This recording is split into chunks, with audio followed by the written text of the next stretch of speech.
Dy tërmete të forta u regjistruan në Itali epiqendra në zonën e Foggias. Një tërmet u regjistruan në orën 20:37 në provincën e Foggias në Itali.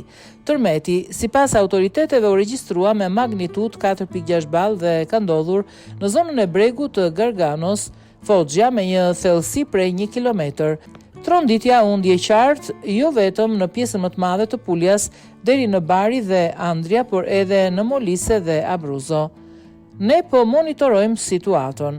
Deri më tani nuk ka raportime për ngjarje kritike, por jemi në gatishmëri, ka thënë kreu i mbrojtjes civile të Puljas, Barbara Valenzano, duke folur për dy tërmete të regjistruara mbrëmjen e djeshme në zonën e Foggias dhe të ndjerë gjithashtu përgjatë bregut të Atlantikut deri në Monopoli Bari. Tërmeti i parë me magnitud 4.6 u regjistrua midis bashkive Lesja dhe Sanicandro Garganico në zonën e Foggias dhe u pasua në orën 20:42 nga një tërmet i ri me magnitud 2.9 i regjistruar gjithashtu përgjatë bregdetit Gargano.